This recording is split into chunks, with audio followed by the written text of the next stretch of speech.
My wife sold my apartment behind my back. The call came late, too late for anything good. Her voice wasn't hers anymore. It was lighter, sharper, carrying an edge of thrill that didn't belong to me. She didn't know I was listening. The phone slipped just enough between her fingers for me to catch the echo on speaker. Laughter. Male. Confident. Young. Can you believe he never noticed? It's like a free gift. Your company's first investor. Her husband. Then both of them laughing. Her voice breathless, tangled with his. And the words, "Thanks for the apartment, babe. Couldn't have done it without you." My chest was quiet. No rise, no collapse. Just still. The kind of silence before an executioner lifts the blade. They thought I was too blind, too busy, too trusting. They were wrong. I stayed on the call long enough to memorize the rhythm of their laughter. It would help me later. When I finally hung up, I wasn't broken. I was awake. The apartment wasn't just walls and concrete. It was the first thing I bought with my own hands, before her, before the illusion of us. And now it was gone. A signature I never gave. A sale I never approved. Her handwriting forged. My trust weaponized. All to sponsor the dream of another man. Her new orbit. Her hidden gravity.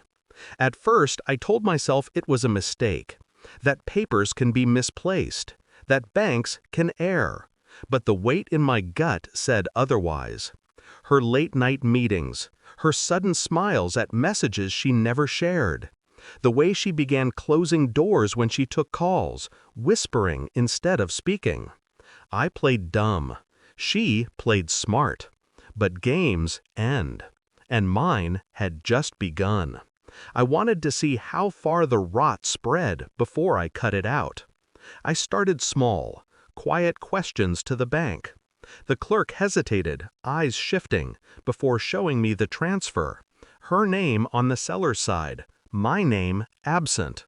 And then the buyer's funds funneled directly into an account I didn't know she had. From there, the pieces fell in place. The company, his name on the registration forms, her signature beside his. A neat pair. They called it new beginnings. I called it evidence.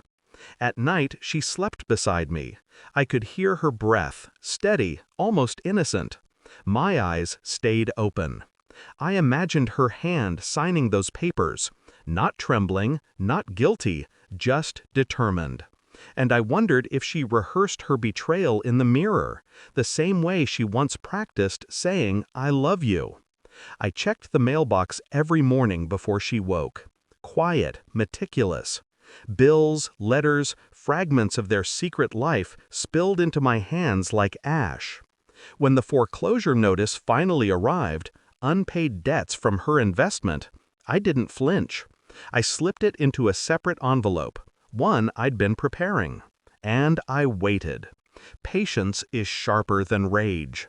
The truth didn't arrive with shouting. It arrived with a smile. "Babe," she said one evening, brushing her hair back, pretending nothing was different, "you've been quiet lately." I looked at her. Really looked. The softness in her eyes was rehearsed, worn like a costume. "Sold any good apartments lately?" I asked. Her face froze, just for a heartbeat. Then the performance resumed. "I don't know what you mean." I didn't reply. I placed the documents on the table. Bank transfers, business filings, all neat and undeniable. Her lips parted. No excuses came, only silence, growing heavier, pressing against her like a chokehold. She stammered, then broke, the words tumbling out. "It wasn't like that. I was helping him. You weren't supposed to find out." But I already had. And her panic was nothing compared to my calm. The next day they called me, together, laughing. "Thanks for the gift," he said, smugness dripping. "We'll think of you when the company goes big." I smiled, though they couldn't see it. "Check your mail." A pause, rustling, Then silence. I could picture it. The foreclosure notice trembling in their hands, the realization flooding their faces. They hadn't known I was the one paying the mortgage all this time, the one holding the strings while they thought they danced free. Their laughter died. Their voices cracked. "What did you do?" she whispered. "Nothing you didn't do first." I ended the call. Calm, surgical. Their empire of stolen bricks had already collapsed. They just hadn't felt the rubble hit until now. That night, she didn't come home. Maybe she couldn't. Maybe she knew the door was already closed. I sat in the silence she left behind. It wasn't emptiness. It was clarity. The apartment was gone. The marriage hollow. The trust buried. But I was still here. She thought betrayal made me weak. But betrayal sharpens.